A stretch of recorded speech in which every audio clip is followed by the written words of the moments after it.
Hi guys, welcome to Bhojan Mandir. నేను మీ chef Shyam. ప్రతిరోజు మీరు చేసుకున్న వంటల్లో అప్పుడప్పుడు నా రెసిపీస్ కూడా కొంచెం యాడ్ చేసుకుంటా ఉండండి. ఇంకా ఈ రోజు రెసిపీ వచ్చేసరికి నాకు ఎంతగానో ఇష్టమైన సీ ఫుడ్ చేస్తున్నా. ఎందుకంటే మీకు తెలుసు సీ ఫుడ్ లో నాకు మంచిగా ఎక్స్పీరియన్స్ ఉంది, మంచిగా నేమ్ వచ్చింది. అందుకే ఈరోజు ఒక మంచి డిఫరెంట్ గా ఒక కేరళ స్టైల్లో ఒక సీ ఫుడ్ స్టార్టర్ మీకు చేద్దామని.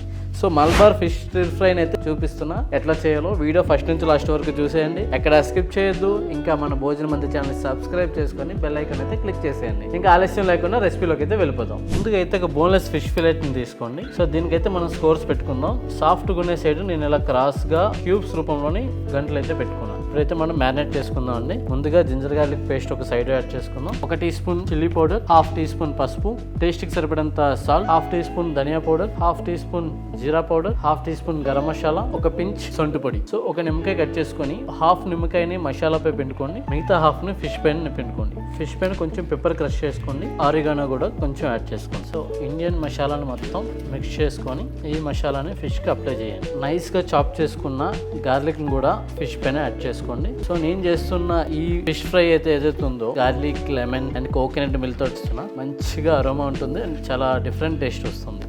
1 టేబుల్ స్పూన్ బటర్ ని ఒక ప్యాన్ లో యాడ్ చేసుకోండి. మనం మ్యారినేట్ చేసుకున్న ఈ ఫిష్ ని బటర్ లో ఫ్రై చేద్దాం. ఒక 4 మినిట్స్ ఒక సైడ్ ఫ్రై చేయగానే మనం ఫ్లిప్ చేసుకోవాలి. ఇప్పుడు ఫిష్ మంచిగా బర్న్ అయింది కదండి. ఇప్పుడు గార్లిక్ ఫ్లేవర్ కూడా మంచిగా తగులుతూ ఉంటుంది. సో ఈ టైంలో మనం అయితే ఇప్పుడు కొంచెం షాలోట్స్ యాడ్ చేసుకుందాం అండ్ కొన్ని tomato slices, adding curry leaf. So ఇవన్నీ యాడ్ చేసినప్పుడు మనం ఇప్పుడు లెమన్ స్క్వీజ్ చేసుకుందాం. ఇప్పుడు మనం కోకోనట్ మిల్క్ యాడ్ చేసుకుందాం. సో కోకోనట్ మిల్క్ యాడ్ చేసాం కాబట్టి స్వీట్నెస్ ఎక్కువ, సాల్ట్ తక్కువ అవుతుంది. ఇప్పుడే మీకు రుచికి సరిపడంత సాల్ట్ యాడ్ చేసుకోండి. మీ టేస్ట్ బడ్స్కి ఎంత కావాలో చూసుకుని అంత చెక్ చేసుకుని యాడ్ చేసుకోండి. ఇంకా సాల్ట్తో పాటు ఇంకొంచెం పెప్పర్ ఘాట్ కావాలి. సో అందుకని కొంచెం పెప్పర్ని కూడా క్రష్ చేస్తున్నాను.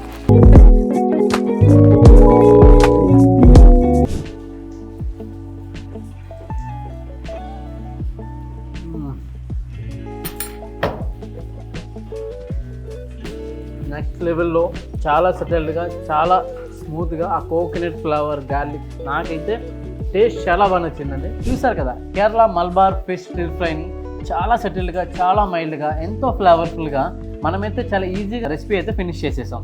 ఈ రెసిపీని ఫస్ట్ నుంచి లాస్ట్ వరకు మీరు చూసి యాజ్ టీజ్ ఫాలో అయిపోండి. ఇంకా మన భోజన్ మందిర్ ఛానల్ని సబ్స్క్రైబ్ చేసుకొని బెల్ ఐకాన్ని క్లిక్ చేయండి. ఈ రెసిపీని మీ ఫ్రెండ్స్ అండ్ ఫ్యామిలీ తోటి షేర్ చేసుకోండి. అట్లనే మీ ఫేవరెట్ రెసిపీ ఏంటో కామెంట్ సెక్షన్లో మెన్షన్ చేయండి. ఇంకా మన భోజన మందిర్ ఛానల్ని సబ్స్క్రైబ్ చేస్తూ బెల్ ఐకాన్ క్లిక్ చేయండి. ఇంకొక రెసిపీతో మీ ముందుకు వచ్చేస్తా. అంతవరకు సైనింగ్ ఆఫ్.